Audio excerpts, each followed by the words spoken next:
I was elbow deep in a sedated beagle when it happened.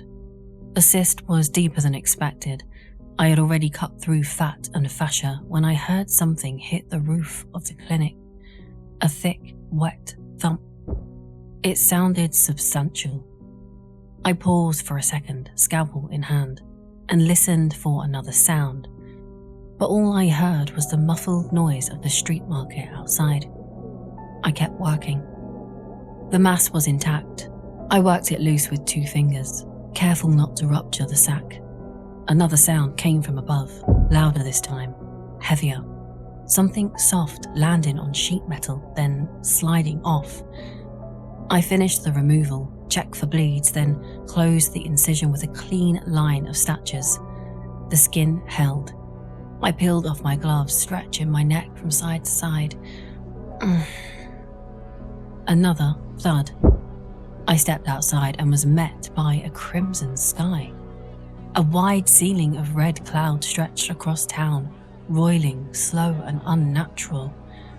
It looked like blood-soaked cotton wool, heavy and sagging, barely containing whatever moved inside. Something landed near my truck.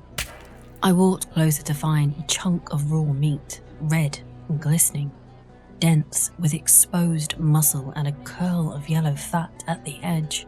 I crouched beside it, watching steam rise from its surface. It looked exactly like meat. What the fuck? Another one fell beside it. Then a third, larger, landed hard, splitting open on impact. The smell. God, the smell. Metallic and rotten. I covered my nose with my sleeve. A woman in a yellow coat tried to take cover under the bakery's canvas awning. A slab of meat dropped straight through the fabric and crushed her against the fold-out table beneath. The wood splintered.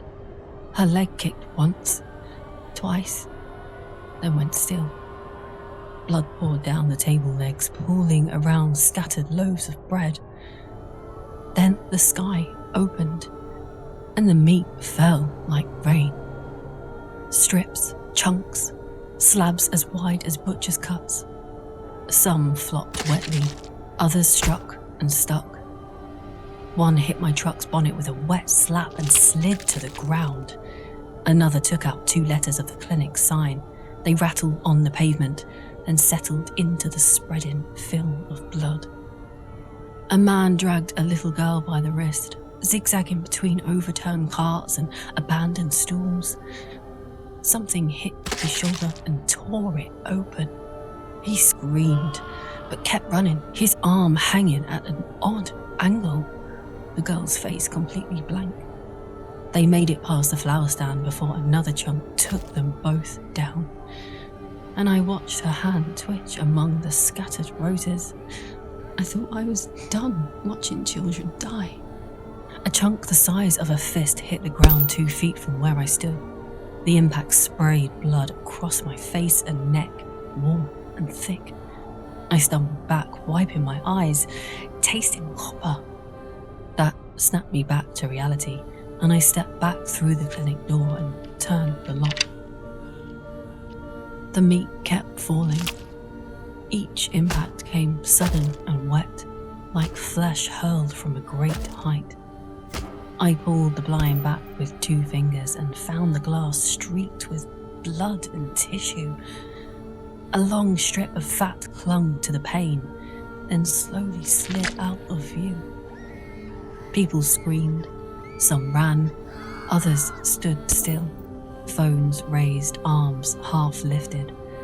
A man covered in red stumbled toward the curb, slipping with each step. Another hurled their shirt over the head and tried to cross the street, when a huge slab fell straight down and cracked against their skull. Their heads snapped sideways and they crumpled to the ground. I should have looked away, but I couldn't. An elderly man slipped on the blood-slick cobblestone near the vegetable store and went down on his back. He tried to get up, hands scrabbling against the wet stone. A teenage boy ran towards him, then stopped halfway. He stood there looking at the old man, then at the sky and then back. He took a step forward, then another. Then he turned and ran. The old man kept trying to stand, kept falling. His cries cut through everything. Then a chunk the size of a hay bale landed on his chest, the sound wet and final. His arms dropped and his head rolled to the side. Oh my God. The pavement was slick with blood. A boy in a baseball cap crouched beside something and picked it up with both hands while his friends filmed. They were laughing. Then a chunk hit the ground next to them and burst, spraying blood and fragments across their face. They froze, blinking and spitting and wiping their mouths, and they ran away. The child stood by the crossing, dress soaked, palms open and arms outstretched. She caught a red mass in her hands and started to lift it toward her mouth. Her father knocked it away and scooped her up, then ran, slipped, sending both to the ground, landing hard on their backs. The smell crept into the clinic. I stepped back from the window. I checked the animals. Donut, Mrs. Godfrey's Persian pedigree, lay flat and wide-eyed, her ears pinned back. Lucy, the beagle, stirred in her cage, a nasal whimper escaping her. The sound of flesh hitting rooftops and pavement filled every second. Some pieces landed with wet slaps. Others hit heavier and final. I felt cocooned in the clinic, but I could hear the chaos through the walls. Wet impacts, shouting, glass breaking, a man screaming. A horn blared, then cut off mid-blast. I grabbed my phone from the drawer beside the sink. No bars. I opened the browser, and its stall on a white screen shuttered and crashed. I tried again. Same thing. I opened my messages and clicked on the thread with my sister. I typed, "Are you okay?" and hit send. It failed to deliver. I tried calling. Nothing. I went to the computer, clicked the browser. Nothing. Emails, nothing. The loading circle spun, froze, and died. I tried the landline, picked up the receiver and pressed it to my ear. Dead. Not even a dial tone. When did it go quiet outside? I listened. The thuds had stopped. I sat there holding the phone, frozen. No sirens in the distance. No emergency broadcast. Nothing. And then a sudden realization hit me. No one is coming. I could have stayed there, locked the doors, waited it out, hoped someone would show up. Fuck that. I grabbed a large sample jar from the bottom of the shelf and pulled on a pair of gloves. Let's see what the fuck we're dealing with. Stepping back outside, the meat was everywhere. The ground coated with a thick red liquid and vehicles under pulsing masses of tissue. I chose a piece close to the curb, roughly the size of a tennis ball, red-veined, resembling a torn muscle. It twitched once, then pulsed. I slid it into the jar, sealed the lid, and carried it to the lab at the back of the clinic. I cut a slice from the edge, as thin as I could manage, and mounted it under the lens. At first, it looked like animal tissue. Familiar, dense fibers, strong, red. Then I adjusted the focus. The cells had multiple nuclei, 3 in some, 5 in others. Each one drifted inside the membrane, unanchored. That doesn't happen. Not in any living tissue I'd ever seen. Multiple nuclei mean the cell is either dying or trying to do too many things at once. These were doing neither. They were thriving. I saw capillaries forming at the edges of the sample. I squeezed my eyes shut, and when I looked again, more had formed. Thread-thin vessels, self-splicing. Capillary formation takes days, sometimes weeks. I was watching it happen in minutes. This was impossible. The cells were dividing fast, reorganizing into new shapes. I turned to the monitor and cued a high-sequence comparison. The tissue showed similarities to mammalian structures, dogs, human, pig, but the alignments were scrambled. There were long strands of code I couldn't place, repeating pairs that didn't match anything in the database.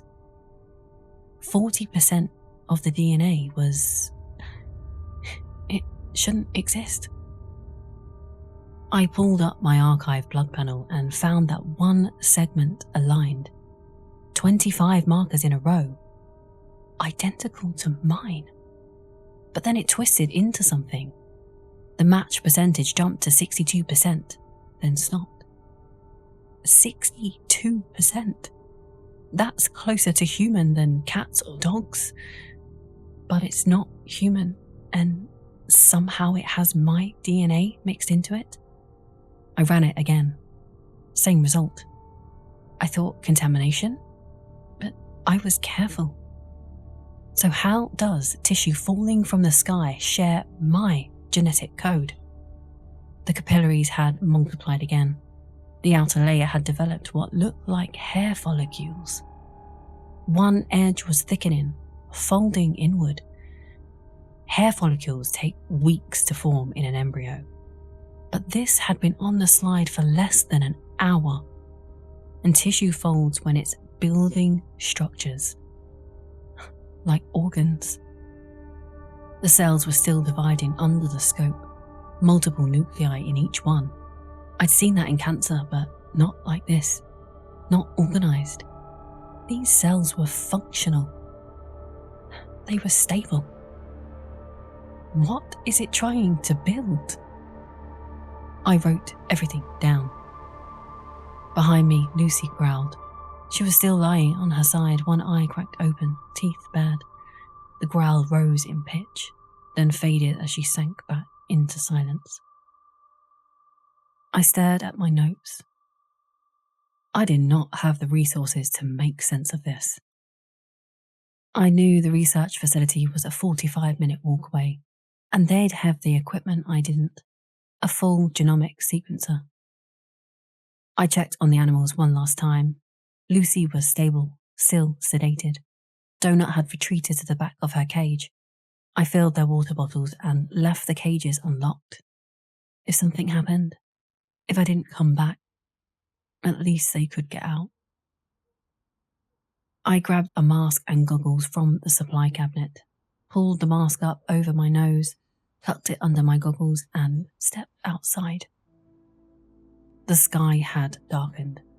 The red above had deepened into something closer to dried blood, dense and slow-moving, like it couldn't decide whether to fall or rise. The air felt thicker, humid, close. Everything clung, the heat, the smell. Fucking hell, the smell. The meat was everywhere now. It lay across rooftops, hung from gutters, pooled in storm drains. Flies buzzed in thick clouds. Somewhere a dog barked, then whimpered, then barked again. The market stalls were either collapsed or overturned. Canvas awnings sagged under the weight of the accumulated meat. One had given way completely, trapping people underneath. I could see an arm reaching out from beneath the heavy fabric, fingers still twitching. I walked past a woman on her knees with a garden hose, her face blank, trying to wash the blood from her front path. The water ran pink into the grass, where it soaked and stayed. The flower cart was on its side, with someone face down among the scattered roses, everything tainted red. I'd stopped registering the deaths after a while. It was the only way I could keep going. Further down, someone had pushed several large chunks into a mound beside a stop sign. 4 or 5 people stood around it, watching. One of them, maybe around 12, dragged 2 fingers across a shop window, leaving words made of bloody streaks. Remember us. Like anyone could forget this. He didn't even look at what he'd written. He stepped back, sat cross-legged on the pavement, hands folded in his lap. His head then rose slowly. His eyes locked onto mine and followed me until I turned away. My hands shook. I noticed that distantly, like all this was happening to someone else. I'd felt this before, the numbness setting in while my body went through the motions. I knew exactly what shock felt like. A car sat halfway up on the curb, windshield shattered. I'd heard the horn earlier. Something large had gone through the glass. The driver was still inside. The street curved past the old post office. Trees leaned in from both sides, bark stained with long, vertical streaks of blood. The further I went, quieter it got. I walked carefully, watching where I stepped. The ground was sticky yet deceptively slippery in places. I didn't see James until he stepped out from between 2 parked cars, masked and gloved like me, scrubs under his coat. His face looked thinner than I remembered. He had a radio clipped to his belt and a folder tucked under one arm. He stopped when he saw me. Nicole. He stood still, eyes scanning me quickly. My face, my stance, my sample jar. A silent inventory. I did the same.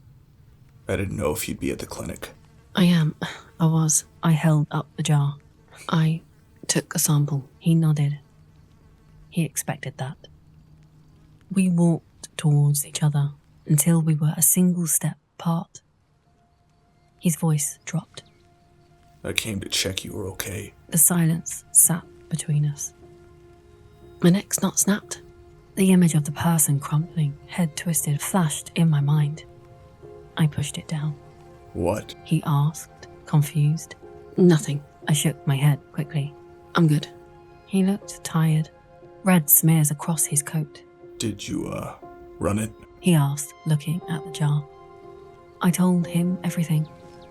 The warmth, the capillary formation, the DNA comparison, the partial match to known species. Match to me. We're seeing the same. His face gave away nothing. It doesn't behave like decomposing tissue. He said. It's not cooling down. The samples we ran were still oxygenating 2 hours after exposure. He didn't ask about the DNA. I wondered if he already knew. The sequencing, I said. It looked like a partial human match. James nodded slowly, his eyes distant. I watched him.